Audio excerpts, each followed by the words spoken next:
Hey everyone, welcome back to Cybrosys. If you've just started using Odoo19, then there are few common mistakes that can completely mess up your system. In this video, I'll show you the biggest beginner's mistake and how to fix them before they cause serious problems. So, first mistake that most of the beginners make is the wrong product type, like choosing the wrong product type. For that, let's go to the sales module. You can find products in almost every modules like the purchase, the inventory, and all such things. So let's choose the products here, and I'm going to create a new product. Okay. So this is how the products page look like. Now let's click on new to create a new one. Okay. So here is the place where you specify the name of the product, and here you have the product type. So suppose you are creating a product called a table. So this product comes under the product type goods. Okay.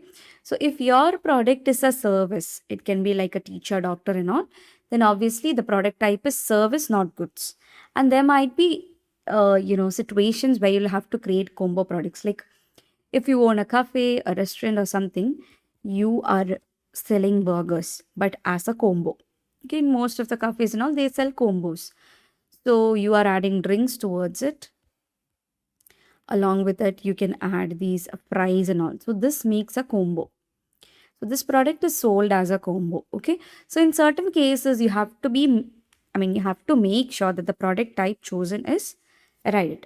Okay. So one of the most common mistake is selecting the wrong product type.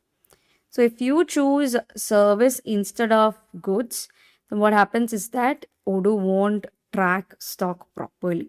So you have to make sure you use service for non-stock items and goods for the inventory items. Okay, so that's the very first mistake. And the second one is skipping the workflows. So I'm repeatedly saying this thing like you shouldn't skip the workflows. So there's a way of doing everything, and it's very good if you follow that way. So you might have heard of invoice creation. Okay. So there are certain beginners to save a lot of their time. What they do is they often skip steps. But this breaks the system logic. Now, in terms of creating an invoice, you directly go to the accounting and create one. Instead of that, what you have to do is you have to first create a quotation. Okay. So create a quotation first. So I'm adding a customer, adding the product here. It can be anything. Okay, so let it be. Let's search for some other product. Okay, so let it be bold. Okay, one product is added over here. And then you have to confirm it to a sale order. So you have to create a quotation, confirm it to a sale order. Then comes the, like if there is a delivery, now a purchase order is triggered right now.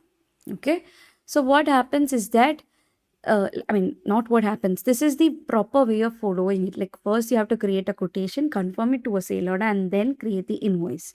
So you can see the create invoice button is active right now. Click on that and there comes the three types of invoices, which is regular, down payment with percentage, and fixed amount. So choose wisely and then create a draft invoice. After that, you can complete the procedure with the payment. Like you can validate the invoice by confirming it to a posted state, and then you can do the payment and complete the procedure. So that's the right way of creating an invoice, going through the different steps like quotation, order, delivery, and invoice. So that's the second one. And third one is the manual stock change. So you might have heard about the updating of the on-hand quantity and all. Okay, so manually changing stock frequently is going to lead to inaccurate inventory. So how can you fix it? Now, how manually things are done, I'll show you. Go to the products. So here in the products, you can see the on-hand quantity of different products over here. So the caustic block screen is 44 and all such things. So let's take Bolt. The Bolt is here, which is, the price is given here. You can see the bookshelf. So let's take any of the products. So you can directly go to the product, and from here, you can actually update it. So if we keep it as quantity, let it be quantity. You can update the on-hand quantity directly from here. Okay, I'm saving the change that I made right now. Click on the on-hand quantity and click on new to add a new counted quantity. So that's the direct way of doing it. Other than that, you can do it through receipts and deliveries. So what I have to do is the incoming stock can be, taken from the receipts, and the outgoing stock is managed by the deliveries. So you can actually create a receipt over here. So I'll choose a vendor like receive from who, that can be chosen there. And then here you have to add a product. Okay, so whatever the product is, you have to choose it from here. Our product was the bookshelf. So I'm adding the product here. And the demand quantity, right now we don't have any, right? So I'm adding 10 quantity. So after this, what you have to do is you have to validate it. So right now the validation is done. Now there's a quality check going on. So I'm just giving it as good, opening it in the spreadsheet and saving it. So once you install the quality module, what happens is that this quality check will come. So I'm saving the QC here, and the quality check is also done. The validation is also done. Okay. So now if you go back to the product and if you check the bookshelf, you can see the on-hand quantity has updated to 10. Same is the case of deliveries. You can take the product and do the delivery. And what happens is that the quantity will be updated automatically. Like you don't have to do it manually. So that's the other way of doing it. Next is not validating the documents. So if you simply go to the sales module or purchase, wherever it is, go to the module. In the sales module, you can see the status is like quotation. Some are still in quotation state, some are cancelled, some are in quotation send state and all. So we basically leave the transactions and all other things in draft, means they don't affect your data. So what you have to make sure is always confirm the sale orders, the purchase orders and the invoices. Okay. So if you go to the accounting module, here is the accounting. In the customers, you have the invoices, right? Open the invoices. So not all invoices are confirmed and converted to posted state. There might be certain invoices which are still in draft state. Okay. So some are cancelled, some are partially paid, sent and all. So what you have to do is you have to make sure that always these are getting confirmed. Only then they'll affect your data. Otherwise, it's simply a demo. That's it. So that's the other thing. And the fifth one is the duplicate data. Okay, so there might be situations where you are creating duplicate customers or products. So duplicate entries can create confusion and wrong reports. Okay, so what you have to do is you have to search before creating. Now, if you want to go on and create a product. Okay, so if I am planning to create a product which is Bolt, so I'm searching for it. So there is already a product named Bolt. Okay, so you have to make sure you don't repeat the name and all. So repetition and all actually means it's the duplication. So what you have to do is search before creating and maintain a clean data. Next one is ignoring the settings. So you can go to the settings menu. Now here you have a module called the settings. So many beginners don't configure the settings properly. What it leads to is an unexpected behavior. So you have to review the module settings. Now this is the general settings of Odoo. For each module, you have the different configuration settings. So if you go to the configuration, you have settings here.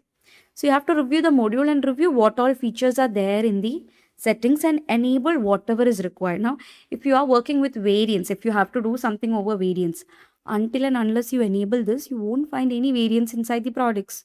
Okay, so you have to make sure whatever is required is enabled properly. Now, if you want to do if you want to log the confirmed sale order, if you don't enable this and if you go on trying there, you won't be able to do this. Okay, so whatever features are required, you have to make sure firstly you go to the settings and enable all those things. Okay, so and one more thing, enable only what you need. Don't need to enable unnecessarily everything.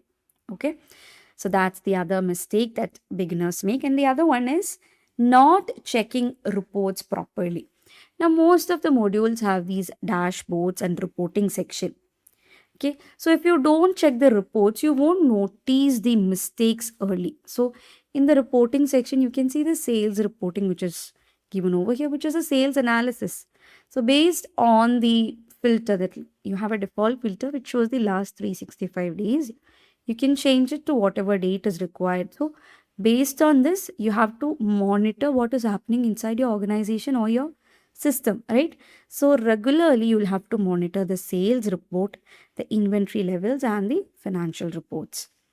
Okay, so whenever a beginner a beginner user created the products incorrectly and skipped the workflow, what is going to be the result? The wrong stocks, wrong invoice, and confusion. So after fixing these basics, everything will start working smoothly. Okay, so here's a quick checklist for beginners. You have to choose the correct product types, follow the workflows, avoid manual edits, validate all documents, and keep the data clean. So that's it.